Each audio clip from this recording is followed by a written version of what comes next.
Assalamualaikum warahmatullahi wabarakatuh.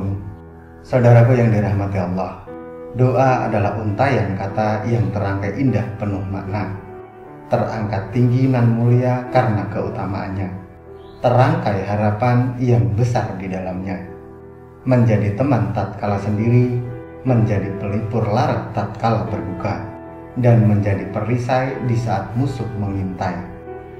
Dalam Quran Surah Al-Anbiya ayat 90, Allah Subhanahu wa Ta'ala sudah berfirman, "Maka kami memperkenankan doanya, dan kami anugerahkan kepadanya Yahya, dan kami jadikan istrinya dapat mengandung. Sesungguhnya mereka adalah orang-orang yang selalu bersegera dalam mengerjakan perbuatan-perbuatan yang baik, dan mereka berdoa kepada kami dengan harap dan cemas, dan mereka adalah orang-orang yang khusyuk kepada kami." Ayat tersebut mengingatkan kita tentang kisah Nabi Ayub alaihissalam.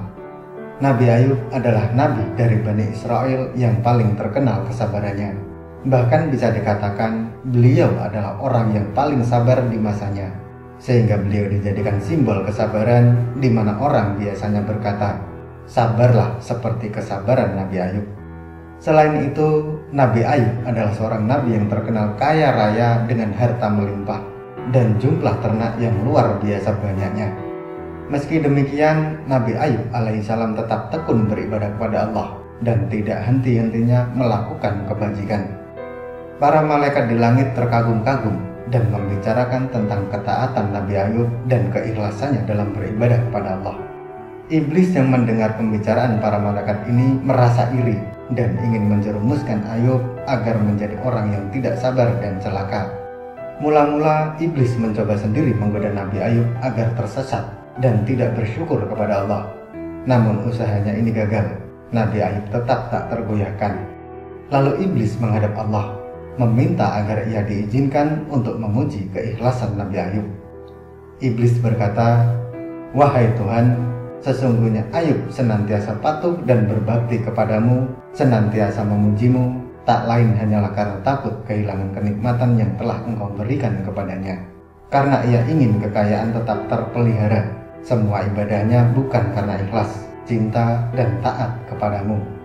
Andai kata ia terkena musibah dan kehilangan harta benda, serta anak-anak dan istrinya, belum tentu ia akan tetap taat dan ikhlas menyembahmu."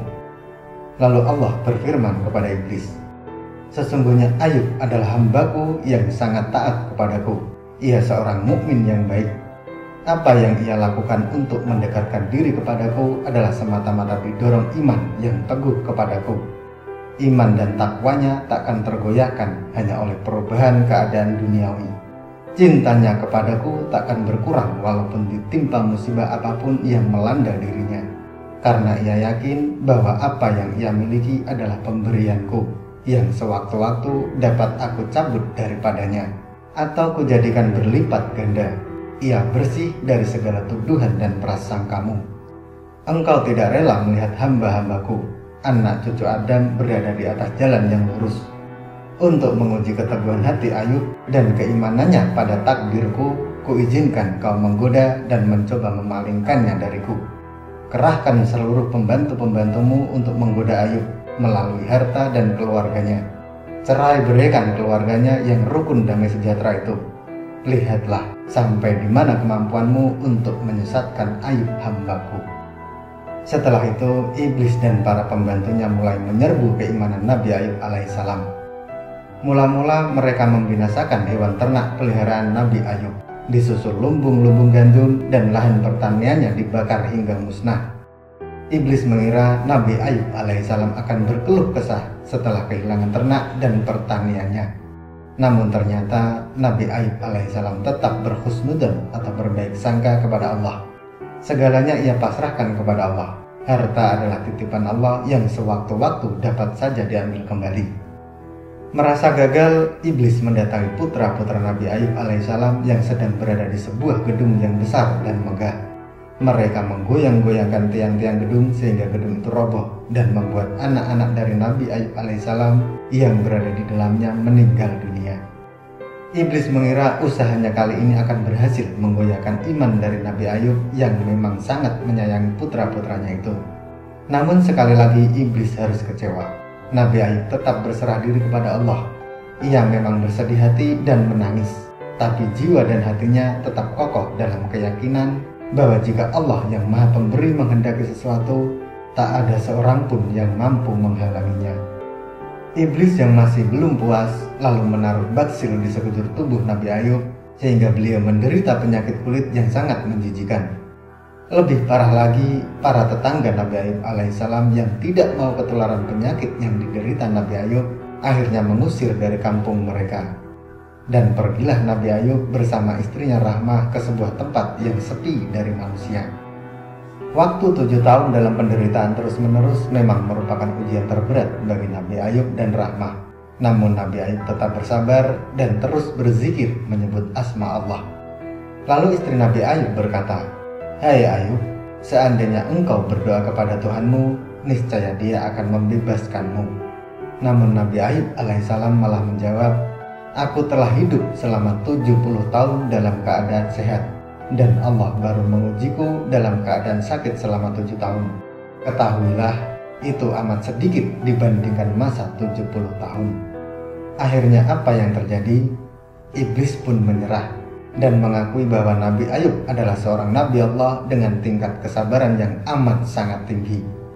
Sakit Nabi Ayub membuat tidak ada lagi anggota badannya yang utuh kecuali jantung, hati, dan lidahnya. Dengan hati dan lidah ini, Nabi Ayub alaihissalam tak pernah berhenti berzikir kepada Allah. Sampai suatu ketika lantunan zikir Nabi Ayub dijawab oleh Allah. Lalu Allah berfirman, "Hantamkanlah kakimu ke tanah, dari situ akan memancar air yang dengannya kau akan sembuh dari penyakitmu. Kesehatanmu akan pulih jika kau mempergunakannya untuk minum dan mandi." Zikir masyhur apa yang dibaca Nabi Ayub? Yakni, "Allahumma anni masaniyad duru wa anta arhamur rahimin." Ya Allah, sesungguhnya aku telah ditimpa penyakit, dan Engkau adalah Tuhan yang Maha Penyayang di antara semua penyayang. Apa keutamaannya membaca zikir ini? Yang pertama adalah pengakuan kita atas kemurahan Allah, pengakuan atas Allah dengan sifatnya yang maha belas kasih kepada hamba-hambanya yang mau berdoa, permintaan untuk segera diangkat segala macam penyakit dalam tubuh kita, dan yang terakhir adalah permohonan untuk diberikan kesehatan. Lalu kapan waktunya? Boleh dikerjakan setelah selesai sholat agar selalu dijauhkan dari segala penyakit, atau jika kita dalam kondisi sedang sakit. Zikir ini pun bisa kita tujukan kepada keluarga, kerabat, teman dekat, sepupu, dan lain sebagainya. Asal kita niat kepada Allah untuk diberikan kepada siapapun yang saudaraku inginkan. Meskipun dari segi medis sulit untuk disembuhkan, insya Allah dengan zikir ini Allah akan memberikan kemudahan dan segera mengangkat penyakit dari tubuh kita. Yang terpenting adalah lantunkan zikir ini dengan penuh keyakinan dan penuh pengharapan kepada Allah, lalu imbangi dengan berikhtiar. Karena Allah sudah berjanji dalam Quran Surah Anbiya ayat 84, maka kami pun memperkenankan seruannya itu, lalu kami lenyapkan penyakit yang ada padanya, dan kami kembalikan keluarganya kepadanya, dan kami lipat gandakan bilangan mereka sebagai suatu rahmat dari sisi kami dan untuk menjadi peringatan bagi semua yang menyembah Allah. Yang menarik adalah di akhir ayat dijelaskan, dan untuk menjadi peringatan bagi semua yang menyembah Allah. Artinya adalah siapa yang mengamalkan zikir ini dengan penuh pengharapan kepada Allah, maka akan disembuhkan penyakitnya, dan janji Allah adalah suatu kebenaran. Wallahu a'lam bishawab. Sampai ketemu pada materi berikutnya, dan wassalamualaikum warahmatullahi wabarakatuh.